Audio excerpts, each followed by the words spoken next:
Good evening ಸ್ನೇಹಿತರೆ, ಎಲ್ರಿಗೂ ನಮಸ್ಕಾರ. Welcome back to my channel. ನಾನು ರೂಪಾ. ಹೇಗಿದ್ದೀರಾ? ಎಲ್ಲರೂ ಆರಾಮಾಗಿದ್ದೀರಾ ಅಂದ್ಕೊಳ್ತೀನಿ. ಸ್ನೇಹಿತರೆ, ಇದು ನೋಡಿ ಗುಲ್ಕಂದು ಪಾನಲ್ಲಿ ಹಾಕೋತಾರಲ್ಲ ಅದು. ಸೊ ಇದನ್ನು ತರಿಸ್ಕೊಂಡಿದ್ದೀನಿ. ಅವಾಗವಾಗ ಸ್ವಲ್ಪ ಪಾನ್ ಜೊತೆ ಹಾಕ್ಕೊಂಡು ತಿನ್ನೋಕ್ಕೂ ಚೆನ್ನಾಗಿರುತ್ತೆ. ಸೊ ಟೇಸ್ಟಿಯಾಗಿರುತ್ತೆ. ಗುಲಾಬಿ ಒಂದು ಹೆಲ್ದಿ ಕೂಡ. ಸೊ ಹೋಳಿಗೆ ಊಟ ಮಾಡಿದಾಗ ಮಸಾಲ ಪಾನ್ ಬೇಕು ಅನಿಸುತ್ತೆ. ಸೊ ಚೆನ್ನಾಗಿರುತ್ತೆ ಅಂತ ಇದನ್ನು ತರಿಸ್ಬಿಟ್ಟು ಇವಾಗ ಡಬ್ಬಕ್ಕೆ ಹಾಕಿ ಇಟ್ಕೊಂಡಿದ್ದೀನಿ ನೋಡಿ. ಹಾಗೆ ಇಲ್ಲಿ ನೋಡಿ ಬಡೆ ಸೊಪ್ಪು, ಇದನ್ನು ಸ್ವಲ್ಪ ಹುರಿದು ಇಟ್ಕೊಳ್ತಾ ಇದ್ದೀನಿ. ಡೈಲಿ ಯೂಸ್ಗೆ ಊಟ ಆದಮೇಲೆ ಒಂದು 2 ಕಾಳು ತಿನ್ನೋಕ್ಕೆ ಚೆನ್ನಾಗಿರುತ್ತೆ. ಹಾಗೆ ಪಾನ್ ಜೊತೆನೂ ಹಾಕ್ಕೊಂಡು ತಿನ್ಬೋದು. ಹಾಗೆ ತಿಂತೀನಿ ಅಂದರೆ ಸ್ವಲ್ಪ ಸಕ್ಕರೆ ಹಾಕ್ಕೊಂಡು ತಿನ್ಬೋದು. ಪಾನ್ ಜೊತೆ ತಿಂದಾಗ ಗುಲ್ಕನ್ ಇರುತ್ತೆ, ಟೇಸ್ಟ್ ಅನಿಸುತ್ತೆ. ಸೊ ಬನ್ನಿ ಇವಾಗ ಇದನ್ನು ಸ್ವಲ್ಪ ಫ್ರೈ ಮಾಡ್ಕೊಳ್ಳೋಣ. ಬಡೆ ಸೊಪ್ಪನ್ನ ಸ್ವಲ್ಪ ಹುರಿಕೋಬೇಕು, ಚೆನ್ನಾಗಾಗುತ್ತೆ. ಒಂದು 2 ನಿಮಿಷದಲ್ಲಿ ಹುರಿದು ಬಿಡುತ್ತೆ, ತುಂಬ ಏನು ಟೈಮ್ ಹಿಡಿಸಲ್ಲ. ಸ್ವಲ್ಪ ತುಪ್ಪ ನೋಡಿ. ಹಾಗೆ ಸಂಜೆಗೆ ಕಾರ್ನ್ ಮಸಾಲ ಸ್ನ್ಯಾಕ್ಸ್ ಮಾಡ್ತಾಯಿದ್ದೀನಿ, ಅದನ್ನು ತೋರಿಸ್ತಾ ಇದ್ದೀನಿ ನೋಡಿ. ತುಂಬ ಟೇಸ್ಟಿಯಾಗಿರುತ್ತೆ. ಹೇಗೆ ಅನ್ನಿಸ್ತು ಅಂತ ತಿಳಿಸಿ. ಚಟ ಅಂದು ಕೆಂಪಗಾಗೋವರೆಗೂ ಸ್ವಲ್ಪ ಹುರ್ಕೋಬೇಕು ನೋಡಿ. ಕಾಣಿಸ್ತಿದೆಯಲ್ಲ, ಹುರಿದ್ಮೇಲೆ ತೋರಿಸ್ತೇನೆ ನೋಡಿ. ಚಟ ಅಂತ ಇದೆಯಲ್ಲ, ಈ ಥರ ಘಮ್ ಅನ್ನೋವರೆಗೂ ಹುರ್ಕೋಬೇಕು ನೋಡಿ. ಬಡೆ ಸೊಪ್ಪು ಆರಿದ್ಮೇಲೆ ಒಂದು ಡಬ್ಬಕ್ಕೆ ಹಾಕಿ ಇಟ್ಕೊಂಡ್ರೆ ಊಟ ಆದಮೇಲೆ 1-2 ಕಾಳು ತಿನ್ನಬೇಕು ಅಷ್ಟೇ. ಚೆನ್ನಾಗಿ ಅನಿಸುತ್ತೆ. ಸೊ ಇಷ್ಟ ಆಯಿತು ಅಂದ್ಕೊಳ್ತೀನಿ. ಕಾರ್ನನ್ನು ಬಿಡಿಸಿ ಇಟ್ಕೊಂಡಿದ್ದೀನಿ ನೋಡಿ. ಇವಾಗ ಸ್ವಲ್ಪ ಇದನ್ನು ಕ್ರಷ್ ಮಾಡ್ಕೋಬೇಕು.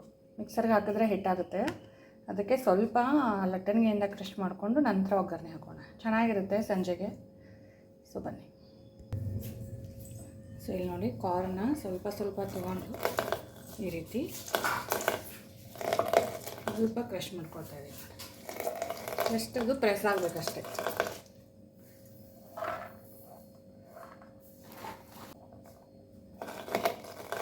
ಸೊ ನೋಡಿ, ಒಗ್ಗರಣೆ ಹಾಕಿದಾಗ ಚೆನ್ನಾಗಿ ಬೇಯುತ್ತೆ.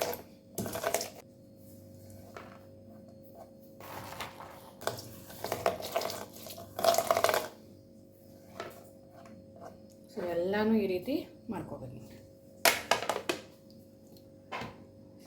ಎಲ್ಲನೂ ಈ ರೀತಿ ಒಂದರಲ್ಲಿ 2 ಆಗೋ ರೀತಿ ಸ್ವಲ್ಪ ಪ್ರೆಸ್ ಮಾಡ್ಕೊ. ಸೊ ನೋಡಿ, ಎಲ್ಲ ಕಾರ್ನು ಸ್ವಲ್ಪ ಕ್ರಷ್ ಮಾಡಿ ಇಟ್ಕೊಂಡಿದ್ದೀನಿ. ಬನ್ನಿ ಇವಾಗ ಒಗ್ಗರಣೆ ಹಾಕೋಣ. ಒಗ್ಗರಣೆಗೆ ನೋಡಿ ಬಾಣಲೆ ಇಟ್ಟಿದ್ದೀನಿ. ಸ್ವಲ್ಪ ಎಣ್ಣೆ, ಒಂದು 3-4 ಚಮಚದವರೆಗೂ ಎಣ್ಣೆ ನೋಡಿ. ಸಾಸಿವೆ, ಜೀರಿಗೆ ನೋಡಿ, 2 ಸ್ಪೂನಷ್ಟು ಉದ್ದಿನಬೇಳೆ, ಹಸಿಮೆಣಸಿಕಾಯಿ, ಉಳ್ಳಾಗಡ್ಡಿ ನೋಡಿ ಒಂದು 2-3 ಹೆಚ್ಕೊಂಡಿದ್ದೀನಿ, ಕರಿಬೇವು, ಮೆಣಸಿಕಾಯಿ ಸ್ವಲ್ಪ ದಪ್ಪಗಿಟ್ಟಿದ್ದೀನಿ. ಸ್ವಲ್ಪ ಖಾರ ಬಿಡಬೇಕು. ಮೆಣಸಿಕಾಯಿ ಖಾರ ಬಿಡಬೇಕು ನೋಡಿ. ಉಳ್ಳಾಗಡ್ಡಿ ಮತ್ತು ಅದ್ರ ಜೊತೆ ಕರಿಬೇವು.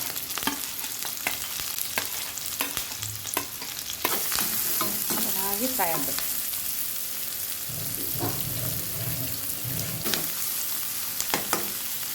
ಉಳ್ಳಾಗಡ್ಡಿ ನೋಡಿ ಸ್ವಲ್ಪ ಹಸಿ ವಾಸನೆ ಹೋಗಿದೆ. ಫ್ರೈ ಆಗೋಣ ನೋಡಿ. ಅರಿಶಿನ, ಮಸಾಲೆದು ಏನೂ ಇಲ್ಲ ಸ್ನೇಹಿತರೆ, ಸಿಂಪಲ್ ಒಗ್ಗರಣೆ. ಗೋಲ್ಡನ್ ಬ್ರೌನಿಶ್ ಹಾಕಬೇಕು ಅಂತ ಏನೂ ಇಲ್ಲ, ಸ್ವಲ್ಪ ಬೆಂದರೆ ಸಾಕು. ತುಂಬಾ ಕಡಕಾಯಿ ಬೇಯಬೇಕು ಅಂತೇನಿಲ್ಲ ಉಳ್ಳಾಗಡ್ಡಿ. ಅದಕ್ಕೆ ನೋಡಿ, ಇವಾಗ ಇದೇನು ಕ್ರಷ್ ಮಾಡಿ ಇಟ್ಕೊಂಡಿದ್ವಲ್ಲ ಕಾರ್ನು, ಸೊ ಇದನ್ನು ಸೇರಿಸ್ತಾ ಇದ್ದೀನಿ. ಸಂಜೆಗೆ ಒಳ್ಳೆ ಸ್ನ್ಯಾಕ್ಸ್ ಸ್ನೇಹಿತರೆ, ಇದು ತುಂಬಾ ಟೇಸ್ಟಿಯಾಗಿರುತ್ತೆ. ಸಿಂಪಲ್ ಒಗ್ಗರಣೆ ಹಾಕಿದ್ರು ಕೂಡ ರುಚಿಯಾಗಿರುತ್ತೆ. ಇವಾಗ ನೋಡಿ, ಕಾರ್ನ್ ಹಾಕಿಬಿಟ್ಟು ಸ್ವಲ್ಪ ಅದು ಇದರಲ್ಲೇ ಬೆಂದಂಗೆ ಆಗಬೇಕು. ಇದು ಬೆಂದಿರೋ ಕಾರ್ನಲ್ಲ, ಹಸಿ ಕಾರ್ನು, ತೆನೆಯಿಂದ ಬಿಡಿಸಿರುವಂಥ ಹಸಿ ಕಾರ್ನು. ಇವಾಗ ಒಗ್ಗರಣೆ ಹಾಕಿದ್ಮೇಲೆ ಇದರಲ್ಲಿ ಬೇಯಬೇಕು ಸ್ನೇಹಿತರೆ. ಅವಲಕ್ಕಿ ಒಗ್ಗರಣೆ ಹಾಕೋತೀವಲ್ಲ ಆ ಥರ. ಬೇಯಬೇಕು. ಗ್ಯಾಸ್ನ ಸ್ವಲ್ಪ ಜೋರಾಗಿ ಇಟ್ಕೊಂಡೇ ಮಾಡ್ಕೊಳ್ಳಿ, ಸಿಕ್ಕಾಗೂ ಆಗುತ್ತೆ, ಚೆನ್ನಾಗೂ ಬೇಯುತ್ತೆ. ನೀರೇನೂ ಹಾಕೋ ಹಾಗಿಲ್ಲ. ನೋಡಿ ಒಂದು 2 ನಿಮಿಷ ಇದು ಫ್ರೈ ಆಗಿದೆ. ಇವಾಗ ನೋಡಿ ರುಚಿಗೆ ತಕ್ಕಷ್ಟು ಉಪ್ಪು.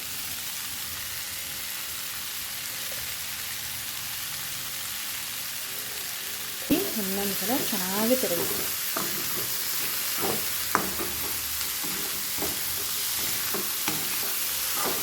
ಸ್ವಲ್ಪ ಕೊತ್ತಂಬರಿ,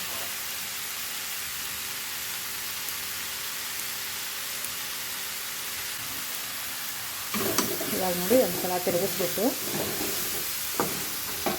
ಒಂದು 5 ನಿಮಿಷ ಮುಚ್ಚಿಡಬೇಕು. ಲೋ ಫ್ಲೇಮ್ ಮಾಡಿ ಮುಚ್ಚಿ ಇಟ್ಟಾಗ ಅದು ಸ್ಟೀಮಲ್ಲಿ ಬೆಂದಂಗೆ ಆಗಬೇಕು. ಸೊ ಅವಾಗ ಕಾರ್ನ್ ಕೂಡ ಚೆನ್ನಾಗಿ ಬೇಯುತ್ತೆ. ಇವಾಗ ನೋಡಿ ಒಂದು 5 ನಿಮಿಷ ಆದಮೇಲೆ ಅದು ಕಲರ್ ಕೂಡ ಚೇಂಜ್ ಆಗಿರುತ್ತೆ. ಸೊ ನೀವು ಒಂದು ಸಲ ತಿರುಗಿಸ್ಬಿಟ್ಟು ಕಾರ್ನು ಬೆಂದಿದೆ ಇಲ್ಲ ಅಂತ ನೋಡ್ಕೊಂಬಿಡಿ. ನೋಡಿ ಬೆಂದಿದೆ.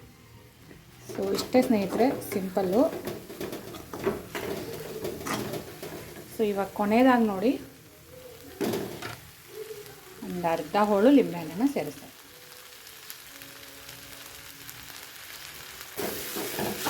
ಲಿಂಬೆಹಣ್ಣು ಸೇರಿಸ್ಬಿಟ್ಟು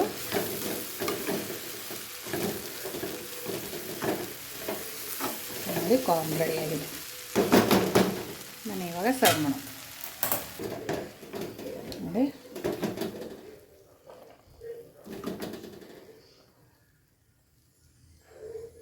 ಕಾರ್ನು. ಸೊ ನೋಡಿ ಕಾರ್ನ್ ಹಾಕಿದ್ದೀನಿ. ಇದಕ್ಕೆ ನಮ್ಮ ಮನೇಲಿ ನೋಡಿ ಇದ್ರ ಜೊತೆಗೆ ಸ್ವಲ್ಪ ಚುನ್ಮರಿ, ಪಳ್ಳು ಚುಮ್ಮರಿ ಬರುತ್ತಲ್ಲ, ಅದು ಗಟ್ಟಿ ಚುಮ್ಮರಿ ಅಲ್ಲ. ಸೊ ನೋಡಿ ಚುನ್ಮರಿನ ಹಾಕ್ಕೊಂಡು ಮೇಲೆ ಸ್ವಲ್ಪ ಶೇವ್.